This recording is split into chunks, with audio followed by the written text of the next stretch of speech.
Hey folks, what's going on? Guess what time it is? Wednesday evening, so it's in time for In Touch with the Miller Boyzzz, a weekly talk show where we discuss all things impacting the African American community, the city of Fresno, and the larger surrounding area. It's all as always. It's my pleasure to have my brother here with me, G. Douglas. Hi. He being romantic tonight, but. Anyway, so we're here in this space. We're gonna just kind of ramble, I think, about some stuff tonight, right? Yeah, we're gonna ad lib because I'm tired. I'm low energy tonight. Yeah. Okay. All right. Low energy. Drinking hot water tonight. All right. Low energy. So those of you who are on there, and Ideal, we see you, Terrence Grant. Wow, that's a blast from the past. What's up, T? How are you? Hey, man, we got to go shoot in Sacramento. Pray all is well. Hopefully the rest of you guys will have an opportunity to catch up to us and what we got going on. Before we get started, as I always talk about, make sure you get your census done. I'm not going to stop saying this until October, so y'all got to have to bear with me until everybody gets the census done. 2020census.org or census2020.org, Either way of doing it will get you to the site. Please make sure you go in there, complete the questionnaire, which takes you no more, honestly, than 3 minutes to get done. Remember, the census is built off of, or you're going to register by address, not necessarily by individual. You register it and complete it by address and account for all the people that are living in that particular address. And your president, I'll say again, your president is at it again, Mr. trying to get our undocumented brothers and sisters not counted in the census. I take them back to slavery, back in the early 1800s, late 1700s, whenever the census was started. People who looked like us was not citizens either. But we were accounted for in the census because they wanted to make sure that there was equal representation, an equal distribution of money as for the people who were in a particular area. Because just because you're not a citizen, a slave, or an immigrant coming here illegally, doesn't mean that you will not be provided education, you'll be provided health services, you'll be using our streets, you'll be using our fire department and our police and all those other types of services that are provided by the money that we get from the census. And so please make sure that everybody in your household, whether they're here with permission or not, is accounted for in the census. Secondly, make sure you get registered to vote. We're going to be talking about that a little bit more extensively. You're going to hear that we're 98 days. You're going to hear people say, I think it's 98 or 97 days from the election, which is cool. That just means we're 97, 98 days from November 3rd. We are actually about 65 days from getting your ballot. So remember, in California, we're 100% vote by mail, so those ballots will be in your mailbox the first week of October. I'm going to start telling people, and I'm actually going to start doing a social media campaign, you need to vote in October.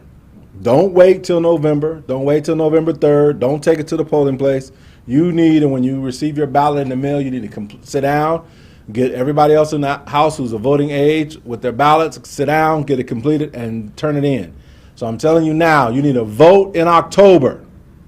I'm going to say it again. Vote in October. Okay? You get your ballot in the mail, act like it's a refund. I don't know. It's going to get you some refund money. Get it in your hand like a hot potato and out of your hand.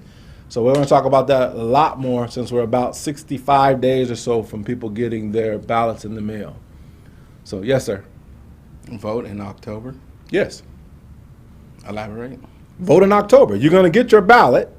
Your ballot in California will be in your mailbox the first week of October. Okay. You do not have to wait until November 3rd to turn that ballot in. There you go. You need to complete your ballot at your kitchen table, in your pew at church, at your girlfriend's house, at your boyfriend's house, at the cookout, all the way in doing cookouts and stuff. Wherever it is that you want to do your ballot, complete your ballot, fill out, bubble in there, look for Darren Miller on your ballot, bubble in for those people who you want to vote for, put it back in the self-stamped envelope that they give you. On the back part of it is 2 boxes. You sign your name like you did your voter registration, whatever it's called, voter registration information. Sign it the same way. You put it in the mail. You just voted. So vote in October using the U.S. postal mail or take it down to the elections office. Do not wait till November 3rd because there's all kind of games. Do not wait till November to put it in the mail because there's all kind of games that's being played right now, blocking of, or I shouldn't say blocking, but making it difficult for us to mail things using the U.S. Postal Service. So vote in October. Do not wait till November 3rd, which is actually Election Day. Vote prior to that. Did I clarify? Sure. Okay. Any other questions on those two things? No. Okay, so you said you want to start with Portland. Yeah, man. What's up with Portland? How you just gonna send federal troops in there, snatch people off the street, mace the mayor of Portland for what? 2 square blocks, 3 square blocks?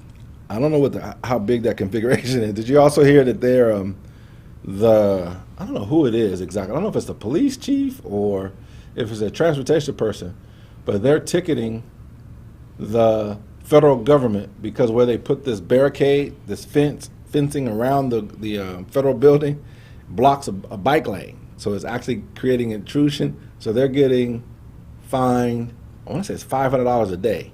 No. Some kind of minute. Oh, is that what it is? It's by the minute? Yeah. Yeah, so I know that they're up to thousands of dollars that they have right now in a fine. Supposedly this, whoever it is, the police chief or transportation commissioner is going to present to federal government. Good luck getting that because the federal government right now still has bills in Minneapolis, San Antonio. There's like 3 or 4 cities where they've gone and done, your president has gone and done these events, and supposedly there's a tag that comes along with the increased police presence and all those other types of people that have to employ. They send the bill to the United States and they haven't been paying nothing. Haven't been sending back anything. So good luck with that. But yeah, that's a true indication of how. I'm just throwing back to you. Your president is running his presidency in the United States as a company. Correct. The issue and the problem that I see with that is that most companies now, they're not basing their revenue streams on actual work. They base their revenue streams off of the comings and goings in the stock market and things of that nature. The United States doesn't work anymore for its money and its labor. So, yeah, good luck. And Sharon Ball, yes, he is your president. He ain't mine. He's your president. You can have him. Yeah, same thing. Same thing with you. It's $500. It's a $500 fine every 15 minutes. Hey. So maybe that's why they racked it up so quickly. Yeah, but good luck with getting it. I guess maybe they can take him to court or something and sue him for it. But that whole thing with Portland is those of you who are historians and in particular political historians, what I believe Ms. Ball's president is trying to do is to replicate 1968. Yeah. You know, and those of you who are not familiar with what happened in 1968, the Democratic side of the ledger was in the Democratic-led cities, Los Angeles, Detroit, Chicago, all those places were on fire, literally on fire because of the riots. Because if you remember, Dr. King was killed in April of 1968. And then you have Robert Kennedy gets killed in June of 1968. They have the Democratic convention in Chicago, I think that was in July, either July or August of 1968. So you got this total country from the Pacific Ocean to the Atlantic Ocean, all the major cities, which at that particular time were very liberal-leaning and Democratic run, were literally on fire because of protesting and those type of things. They had a big old, huge to-do at the Democratic National Convention there in Chicago. And so what did, what's his name? George Thorogood. I can't remember who it was now. Jimi Hendrix. But anyway, the Republican side of it said we need to do law and order. Yeah. Law and order, law and order, law and order. Richard Nixon. There you go. Thank you. Nixon.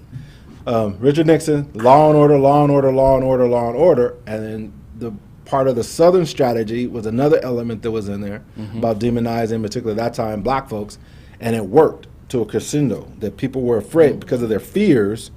People, even on the Democratic side, said we need law and order, we need the strong hand of government and the law enforcement in our areas, and so they voted for Nixon. And I think Nixon, if I'm not mistaken, only lost one state, Minnesota. Was it Mondale? No, not Mondale. Whoever he ran against was from Minnesota, and that's the only state that Nixon lost. And so it was a total ass kicking that happened in political. I believe that the Republican Party is trying to replicate that. Right. Well, you have to look at how old was Donald Trump in '68. In his 20s. Remember what I talk about, the demarcation line and the generational wealth and voting and understanding. Late teen and 20s. So he saw this. This is about the time his niece says his daddy was, as you say, kicking ass, was putting a boot to his backside and training him to be the person that he is now. So his mindset, he's stuck. You know, I have a theory that I've heard, I don't know where, a long time ago, that people get trapped in their traumas in their early years. I believe that you're still a child and you think as a child up to 25 years of age. So he got this stomping about this time. So he would have been 22. He's living in his 20s as a, 77-year-old man? 74. 74. He's born in 46. So he's stuck. It's time for him to go. He cannot relate to the world as it is today. And he's dragging people down that side road with them sticker bushes hanging out, and they're just going willy-nilly. I think the factor the people, and I don't have any data to tell you this, is all a feel. I believe that what's going on, the reason why it's not going to work is because of the people. Because in '68, it was the baby boomers who was with all that fear and stuff. But the baby boomers are no longer the largest voting population. It's the millennials. Well, I'm gonna step out on a limb and say in '68, white folks wasn't too loving and generous of African Americans or black folks in the United States at that time. Agreed. But who's getting demonized now? Who is getting demonized? So when they do this our United States is in a chaos, and that we need law and order to come in and set things back in order, who is it that they're fighting with? Well, the question though would be, who's doing the fighting? What generation and what I hate to use the word color as a race. I got into this big old debate the other night with somebody because I don't want to use that construct anymore. But I would still say it's the people that are in charge, and the people that are in charge that are putting those ideas out are over 50-year-old white males and women. I got you. That's not where that's not where I'm going though. In 1968, who was the target of the white people, the white establishment at that time? There was really only two targets at that time: black folks, who was rioting and who was upset about the death of Dr. King, and the people who were anti-war, which was the hippies, the college hippie students, were the ones who were getting demonized. Who's getting demonized now? Still African Americans, but also our Latino brothers and sisters, our LGBT brothers and sisters, are poor, are impoverished, and it's really not based on identity, racial identity, ethnicity, identified by your ethnicity. It's women are being demonized. Well, yeah, but see, the thing is it is by their. I think that it is by their ethnicity, and it's coming across the same way it came across in Nazi Germany. It's the us against them mentality. It's the white race against everybody else. But in '68, it wasn't everybody else. That's what I'm saying. It's always been. Well, in '68, the homosexuals weren't as out as Agreed. they were. Hispanic people weren't as out as they were. Agreed. The Southeast Asians weren't here at all. Agreed. Okay, so I'm not following. But why that's what I'm saying is the point. difference. That's why I'm saying it's not going to work. It was easy to demonize those two groups of people: the African American population, who was rioting in the streets and looting and burning up cities and stuff, and the war people, the anti-war people, who were bombing buildings and setting fire bombs and doing those type of things. Now, you can't. There's more than two groups, so it's real hard for them to really this whole thing with Antifa. That is the power structure, the white power structure, looking to be able to identify Black Lives Matter. Wait. Say that again. They're looking for a specific target. They're looking. Right. I can get with that. And that the target's a multitude. If you're poor, you're a tiger. If you're target. but- If you're a woman, Okay, so the mindset though with that is that they're lumping everybody in together. And the funny thing about Portland is that Antifa are the ones that are downtown. Black Lives Matter are out Correct. on the outskirts doing their peaceful protests, and they're still trying to lump them in together. correct. We're saying the same things. We're just not seeing it. We're not seeing the end part of it the same. If you only got 2 targets, it's real easy to continue to hit them 2 targets with everything that you got. If you got 10 targets, you got to be a little bit more strategic about who it is and how you're going to pick them off. But the other side of it is when you got 10 targets, those targets, the number of those targets may actually outweigh and outnumber you as the opposition. Now that's how I see it, and that's why we see that. What was their name? Ball, Miss Sharon Ball. Ball. Her president is trying to use the emphasis of the military, which I think is going to backfire when he gets into these bigger cities. I don't think that. I really think it's a us against everybody else mentality. But the military is not the people who are in Portland. That's not the military. That is the Border Patrol. That's not the military. The military has turned. The military is kind of staying out. If you remember the commander so- with that gassing at the church across the street from the White House or the Capitol or whatever, he said, I was wrong for being there. I shouldn't have been there, that type of stuff. The military has kind of... So what they did when they passed the whatever bill it was, Obama passed it, where he demolished certain agencies and he put them all under Homeland Security. That is what is now considered the national police force, and that's who's important. Gotcha. Doing the bidding of the president. But it's not the Army, Navy, Air Force, Marines, and the Coast Guard. It's not the It's not the U.S. military. So it's that guard. Okay, so that continues down my train of thought. So what happens when they go into Chicago, the police officers of Homeland Security, and start messing with these folks, and they start getting sniped and picked off? So who's going to have to go in there to control the citizens? Agreed. Is it going to be the police department who's going to say? Some of them are going to say they want him in there. Some are going to say they don't. He's going to be left with a real dilemma. Correct. Now back to what you were saying.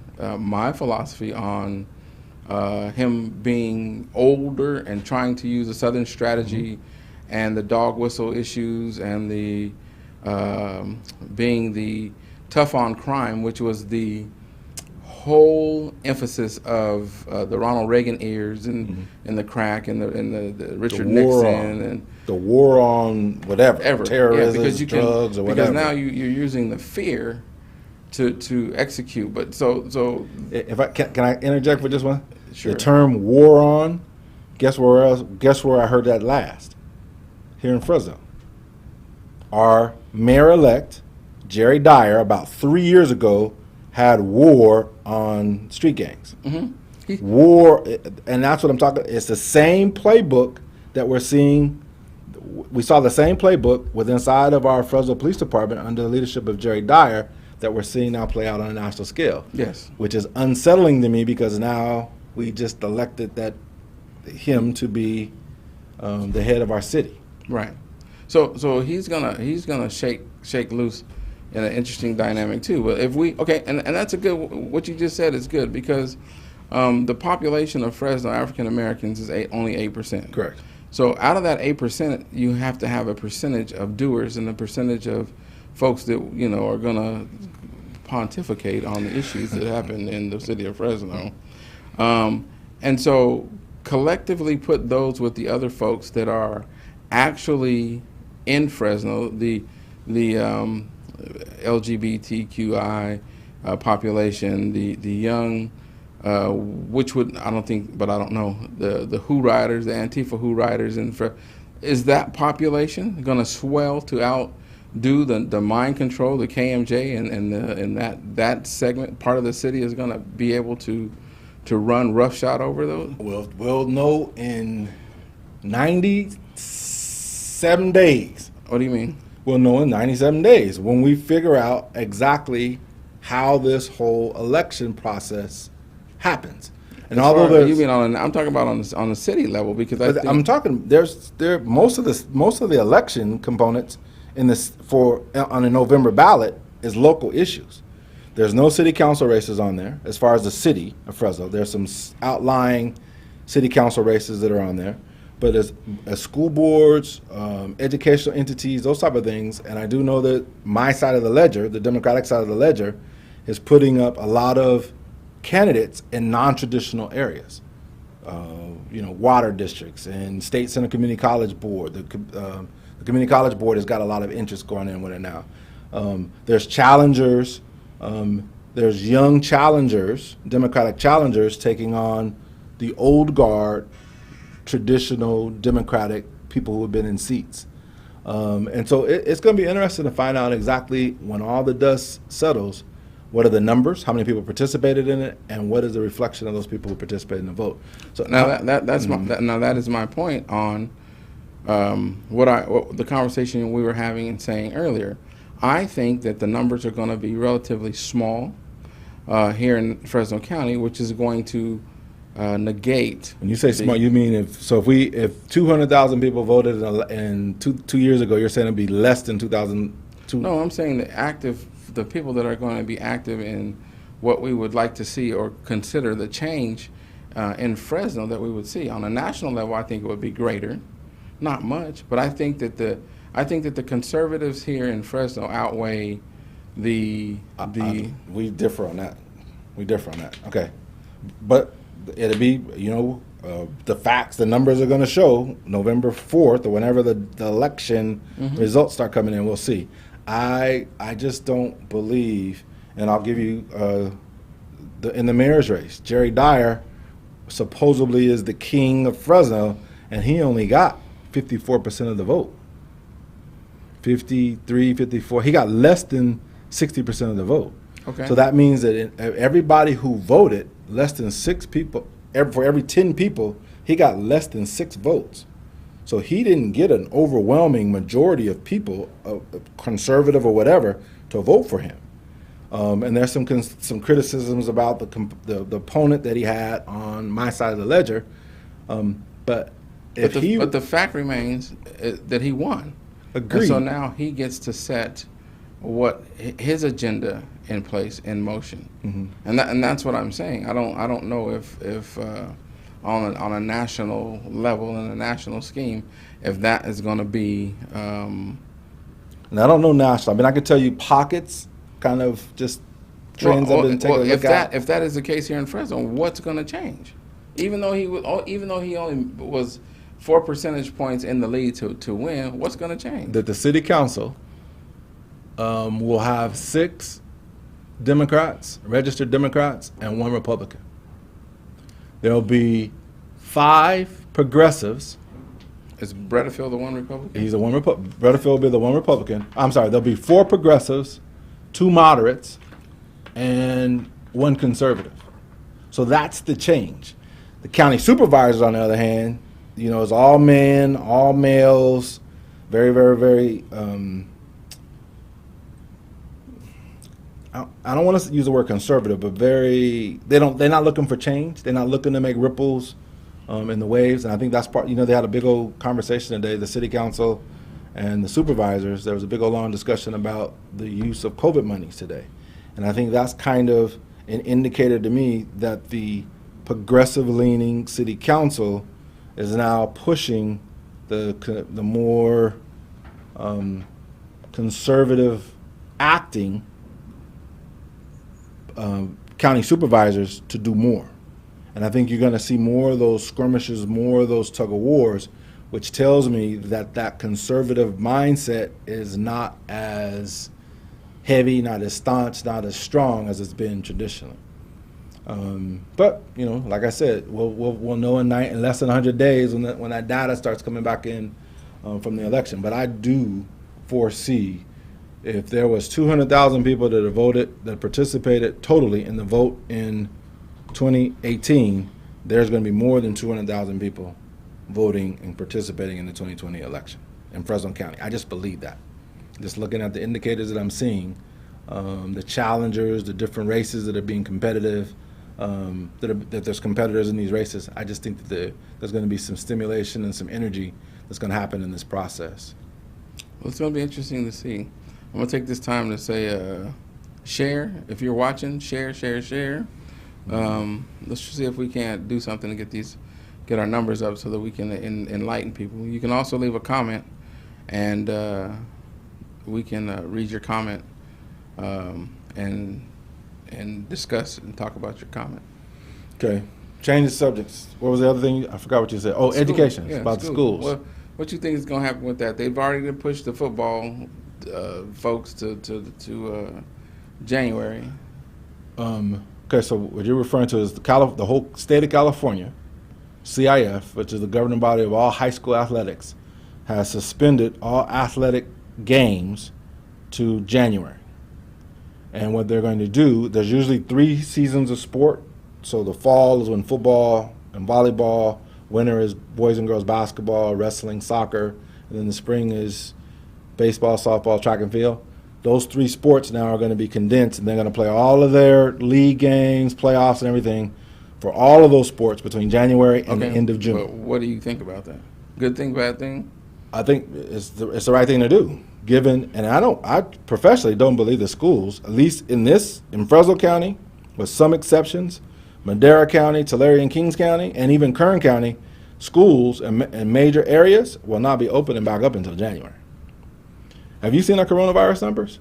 Oh, I don't need to see the coronavirus. I know it's atrocious. Our infection rates, we're making, the Central Valley in particular is making national news. They're not just saying California any longer is a hot spot. They're saying California is a hot spot because of Los Angeles County and the Central Valley. And so because of that, places like I talked about, there's a real tiny small school district up at the top of, I think it's up at the top of 168 up there. It's only got like 100 kids in it, less than 100 kids in it. I can see some place like that opening up to have one-on-one instruction, those type of places.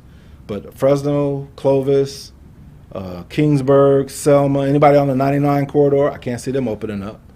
So you think Clovis was Clovis is playing excited by saying that they were going to open up? Or do you think that they were just following the lead of their conservative leader, Miss Bell's President Donald Trump?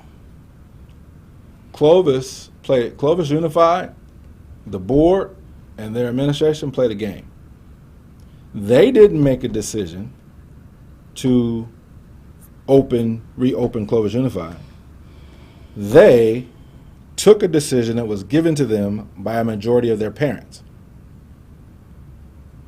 So are you saying that the majority of the parents in Clovis Unified said that they want to send their kids back to school? Yes, okay. And that's why the board and their administration said we're going to reopen because it's what our parents want. Full well knowing that within the next couple of days, Governor Newsom was going to come out and say that our numbers are not such that we're going to be opening up schools. They knew that because I knew that Monday before. I think it was the Monday before or Tuesday before, because we had a as a board member we had a Zoom call where all the superintendents, a lot of the board members, and all in Fresno County, parochial schools, so the private schools, the charter schools, all that was on the same call where we listened to medical officials, the top for Fresno County. We heard them say that. They gave us the numbers, and they told us that the governor would be making an announcement in the next couple of days. Okay. So they knew that. So that whole thing that Clovis Unified did, it was dishonest. It wasn't dishonest, but they basically did what their parents wanted them to do. But their parents didn't have all the information that they had as a board and as an administration about what was coming up with the governor. And so the board, Clovis Unified's board, is off the hook now. They didn't make that decision. And now that they're not going to be able to open, who makes the decision that they're not going to be able to open? It's the governor. So the board itself is kind of washed its hands. Parents, you told us you wanted to open. We said we were going to open following your lead, but we can't open now because the governor and Tony Thurmond, the state superintendent of schools, has told us that we can't open. So they're doing one of those. So they're dishonest. I'll hesitate to call them dishonest. I don't know if they shared all the information, or even if they shared all the information, if it was accepted or by the parents who made the ultimate decision. They were dishonest. Okay. If you have information and you don't tell the whole story to dictate your outcome, then it's just as good as a lie. You're misleading people and not giving them the full understanding of what's going on. Okay, I'm just painting to you the I picture got you. that my observation of what happened with that. But anybody in the Central Valley, in Kern, Kings, Tulare, Fresno, Madera, I can tell you about those counties, who opens a school site for face-to-face instruction that's not been modified severely, is setting themselves up for issues. You saw what happened with, I know you don't necessarily like talk about sports, but you saw what's happening with Major League Baseball, right? They opened up to shut back down. Exactly. And I didn't understand until I saw what they were doing, but don't call them idiots. But these Misinformed. dumbass folks, instead of going to some type of controlled atmosphere where they could have used the spring training facilities in Arizona, although Arizona's a bad example. Actually, I take that back, because both of their spring training, Florida and Arizona, would have been horrible places for them to do it, because both of those states right now are on fire. But it seems like they could have found a place that has, I don't know, 10 diamonds, professional. But why do you need to do it anyway? To play sports? Yeah. It's part of the economy. It's a major part of our economy. It's a major entertainment, not just sports, but entertainment as a lifeblood to our economy, which I believe, and I subscribe to the problems with our capitalism, is because we put such a heavy weight on the entertainment, which I lump sports into that as well. When you've got professional athletes being paid more than a scientist who's came up with a cure for cancer, or a scientist who's going to come up with the coronavirus remedy, what's it called, the vaccination, those type of things. When you got sports, so the highest, let me get it right, in the state of California, who is the highest paid state employee? Who would you think it is? You got governors, you got mayors, you got coaches, you got college presidents, you've got all kind of people who are employed by the state of California. Who is the highest paid California state employee? Chip Kelly, the UCLA head football coach. Okay. That doesn't get a reaction out of you? It only gets a reaction out of you is because you value those types of things so much. No, it doesn't. I mean, I understand that it's there. If you stick your hand in a bee's nest, you're gonna get stung. That's gonna happen, and but there. you just asked me the question you asked earlier. The reason why I got on this is we were talking about baseball. You asked me, why do we have to play baseball? Exactly. I'm giving you an example as to why we have to play baseball. That the number one employee, the top paid. That's why we have to play baseball? Yes, because you got to pay his salary. That's why college athletics is going to happen in some fashion, because they have to pay those contracts. That's why professional sports is going to have to happen in some fashion, is because they have to pay for those contracts. So you don't have to do anything, okay? You choose. Life is about choices. Okay. And when you put the emphasis and you grandize different things, subjects, and choices, then you leave yourself in a position where you believe that you don't have to make those choices, and that you don't have to. They can suspend his contract. I don't know, because I don't know what's in his contract. I don't know what's in his I contract. agree. And this was unforeseen. But if it ain't nothing there, you don't have to. And my thing is, you don't have to play sports. But You don't have now. The concept is who owns. Okay, which owner of a Major League Baseball team is under 45 years, 30 years of age? I don't know. So it I falls don't know the back owners. into that 70 plus white male dominated 1%, 5%, or whatever you say. That's who's forcing the talent out there on the field to jeopardize their health. Gladiators. Basically, they're high-paid gladiators. Now, that doesn't bother you? It does. The whole system of capitalism bothers me. The whole system of capitalism it bothers me. And especially bothers me to the extent of to where we've gotten it. So the answer to it bothering you is you have to play sports? I'm not saying they have to. I'm saying society. That's not Darren Miller saying they have to. If they don't ever play sports again, I would be cool. I'm okay with that. But society's not going to allow that to happen. Why does Miss Ball's president want kids to go back to school? Is it because he wants them to be No, it's all based on the economy. It's based on capitalism? dollars. Right. It's based on dollars. Right. So that's what I'm saying is that that's wrong for it to be based on Agreed. that.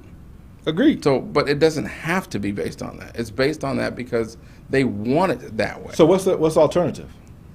How come you have such a hard time just stop doing things to not participate in said activity? So what you're saying then is that we basically need to stop having professional athletics. I would say until we get a vaccine, I think everything should stop. But that's not stopping. That's not what I'm talking about. I'm talking about that the whole structure and system needs to be changed. You're just talking about suspending it now.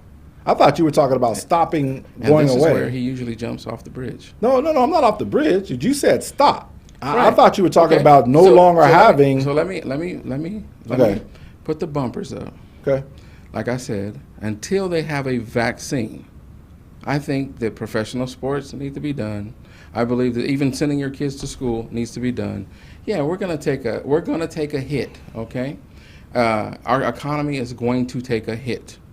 Yeah. Okay, I agree with you on that part. But and if we want to make sure that our society makes it through without being broken, battered, tattered, then I believe, Gerald believes, that that's what needs to happen. Going back to the way we were before COVID hit us, after we get a vaccine, does not fix our issues.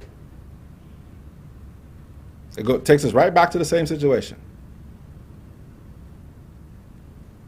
If we go back to, and I don't know when exactly we got shut down. I want to say it was March 13. Okay, so if we go back to doing things the way that we were doing them in February 2020, in February 2021, I'm just saying that arbitrarily, when the vaccine happens, when we get to March 2021, all we do is pick up with the same garbage and issues and problems that we had back then. I see this whole pandemic, what's going on with this virus, as an opportunity for us as a society, as a system, and as a structure to redo, and this is your word, to reboot what we're doing. And I think that Chip Kelly is an example of that. The UCLA football coach should not be the highest paid employee so I can agree in the with state this of California. situation. Okay. I just, so with education, I had a conversation with some folks today. Is he considered an educator? No, he's a California state employee, though. He's not an educator. No, he's not an educator. He's a coach. He's not educating young men on the football field in the ways of the world and Yes, but that's not. He's coaching them. He's coaching and mentoring. He's not necessarily that's the educating difference them. between the title of 10001 and 10002. Yeah. He's not a stalker. He's a clerk at the store. Okay. He's not a correctional officer, a counselor. He's a guard. Okay. Okay. So I just. Okay, I get it. I hope that I don't our think systems. that he should be the highest paid person either. But if that's what they have offered him up, then that's what's going on. Do I think that My thing is about safety. I think that we should be a safe country more so than a country that spins, and the economy. But see, the thing about the economy is that Donald Trump is waiting to hopefully get a vaccine so he can open up the economy and walk around with his come back and get his crown from Jerry Dyer and wear his crown around the country. Hey, so I don't know who Steve Moyer is, but you got a very, very good point, except for that there is some protections that's provided with the NHRA and with NASCAR, some provisions of safety that you can put in because of what's going on with the vehicles that the drivers are driving. And I haven't really watched. It's an individual sport. Why wouldn't they open up now? Well, they have pit crews and those type of things. I mean, but you can, like you were saying, the drag racing people would be easy. You can quarantine, or you can quarantine all of these people if you have them come into the I don't want to say arena, to the track, 7 days before the event, and have them quarantine there, 7 days, run it every other weekend, or even 14 days, run your events every. I mean, there's a myriad of ways to do it. You don't need any fans. But that goes back to my point with baseball. Baseball is traveling. So the Philadelphia Phillies are playing in Philadelphia. San Francisco Giants are playing in San Francisco. Yeah, it's stupid. That was stupid. Yeah, it's stupid. That was absolutely idiotic for them to think that they were going to be able to get through a 60-game season and not have an outbreak. And I ran a long canoe on you. You're right. I think that they should shut it down, but they don't want to shut it down because the rich owners are going to lose revenue and income. Right. But it's a choice that they're making. So now they have to live with their choice, just like President 50-50 Bar stood up there and said that bar. We were going to. Who was that? Trump. He's an orange 50-50 Okay. And stand up there and say that it's only 2 or 3 people coming in from China, and we're not gonna. And now we're what? How many deaths are we? 150,000. Okay, 150,000. Those are directly on his head because, and he doesn't care. So then it becomes the question of: are you going to allow someone else to make decisions for you, or are you going to make them for yourself? If I'm not mistaken, now I may be incorrect on this, but I believe that this coronavirus is the second largest killer event that America's ever had.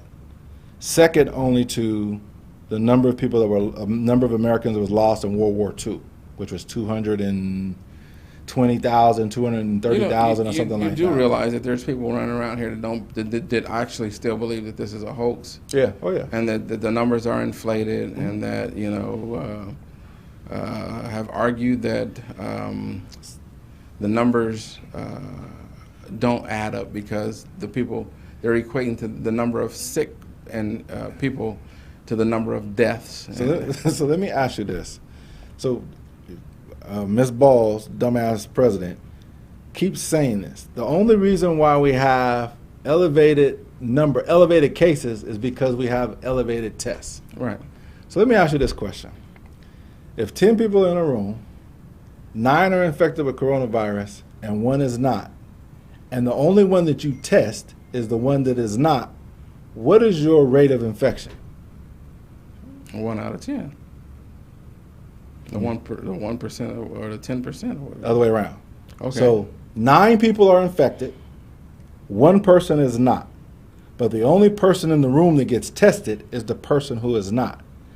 Your documented infection rate would be 0 because you don't have any documented infections, although your real infection rate is 90% because you got 9 people in the room that are infected. Right. So his whole premise about the only reason why our numbers are so high is because we're testing them, you dumbass, that's what you're supposed to do. You're supposed to find the people who are infected so that you can give them, you want to give them high hydrochlorine or whatever it is. The only way you find people to be able to do that with, who needs help and assistance to be healed, is by testing them to find out who they are. So that whole logic, Well, let me ask you this, that didn't just frustrate. That infuriated me when he was saying that, and people were going along with it. Don't let the dumb infuriate you. Yeah, that was. Don't let the. So now this is I want you to temper your emotions. Why test? So that you know. Know if you have it You or not know have who's it. infected. Okay, so you go get tested, and you know now that you are negative. Correct. Okay, then you go home. Do you come back 14 days later and get tested again? You could. I think you don't necessarily have to, but if you're exhibiting symptoms such as a sore throat, people says that they lose sense of smell, sense of taste. If you feel lethargic, they said you get lethargic. If you have those types of symptoms, then you need to go back and get tested. I've been tested 3 times now. Twice. Are you like, okay, you said it with such enthusiasm. One of the reasons why I go get tested is because just about every day I'm in my mom and daddy's house. Both of them are suspect, or they're whatever it's called, the sensitive brackets for lots of different reasons. So I'm not necessarily worried about me. I think that if I got the virus, I would be able to recover from it, because I know people now who have recovered from it. They're damaged, but they have recovered. But I'm more worried about me going through my daily routine. So do you think you've had it already? I do. Okay. I have no way of proving it. I've been asking people about these antibody tests, and then for whatever reason, it's like antibody tests is like gold. I'm not sure why. Now, so that's more of my purpose.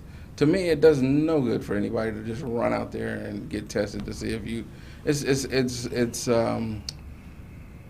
It's creating a hysteria and a panic that's undue. Now, if you want to test me to see if I have been infected with it before, now that's more of makes more sense to me than to run out and get tested. To me, that's just to me, because it doesn't matter. You can't get antibody. I don't know. I'm not sure why, but the antibody test. I talked to a professional today, a family professional. The reason why is because I don't think that they want you to know if you've had it or not. I think that the money is in the people running out there testing. I think the money is in people running out there and in the panic and buying toilet paper, and I think the money is in all of those different things. Agreed. The money is always in the disease. It's not in the cure. So one more thing I want to talk about. We got a few minutes here. The government bench is killing me tonight. Keep them boys out the back, son. The stimulus, the Senate, they ran off. They did or pass it, or they didn't? No, they didn't. Not to my knowledge yet. That because they came back with their whole package saying that they don't want. Now this is you saw some of the stuff that was in there, right? Well, let me get to where I'm going. Their mindset is that they want to cut down on the $600 thing to $200 because they want people to go back to work. If you don't have an anti-venom, shout out to Eric Coleman, you know what I'm talking about. If you the virus, antivirus, or the whatever it's called, the vaccine, there you go, thank you. What good is it for you to go back to work? Great. So now you're talking about things that don't make any sense. So why not pay folks to stay home? They're going to spend money. The data, they looked at the data from the stimulus money that we got the first time. People used that money. They spent that money. They didn't take that money, that $1,200 that they got, and put it in the bank for savings. But the 1%ers did. When they get their stimulus check and they get them millions and billions of dollars, they give it back to themselves in those share buybacks. They take that money and they put that money into. They don't spend it. It doesn't go back into our economy. That money goes into their cubbyhole. Okay, that's what I'm saying. That's a non-starter for me. We're talking about the poor people who need the money. I got you. So why not pay them to stay at home? Why not give them $1,200 a month? Because that's the harmful socialists. You're trying to turn. That stimulates the economy. You're turning our country into a socialist economy, and people need to go out there and go out there and work for a period of time as a remedy for us to be able to go through and be able to for the United States government to economically be able to sustain itself. Yes, we need to take on some aspects of socialism to be able to get through that. And paying someone to stay at home and not have to run the risk of dealing with this virus, they're still going to spend money. The document, the evidence is already there. The data is already there that tells you that the people who receive, those normal people like us who receive those stimulus checks, spent them. Where did they spend them? At grocery stores, at strip bars, at liquor stores, doing Ubers. They put it back into our economy. So why would you take that? I don't understand their philosophy, other than greed, about why you would want to take that money away from those folks who are putting it back into the economy that you say you want to stimulate. Doesn't make sense. Doesn't make sense. It makes sense to them because they want to hold on to it. Your boy Steve here says that he only knows one person that has gotten the virus. So if the numbers were accurate, wouldn't there be you seeing more infections?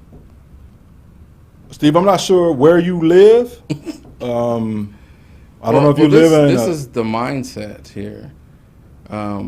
Steve, if you can share, where do you live? You don't even have to tell us a city, but what area, what region? If it's in Fresno, I can. If you want to take a ride, I can go take you to some coronavirus people. Why don't you just go to the hospital? I can show you some pictures. I have a family member who had coronavirus. She got diagnosed 2 weeks ago or so.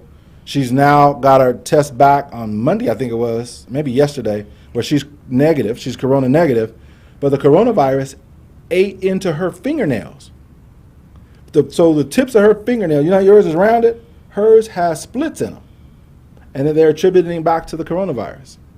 And so... Thank you, Terrence. So Steve, I mean, I'm not saying Steve, Oklahoma City, okay, go to Tulsa. After 45 left Tulsa, 2 weeks after that, Tulsa had a spike in coronavirus. That's where 999 got coronavirus. Ben Carson. No, not Ben Carson. The other one. Pizza Man. Pizza Man. Pizza Man. What other Pizza Man? Anyway, the black Republican guy who was in the race against Trump 4 years ago, the Pizza King guy.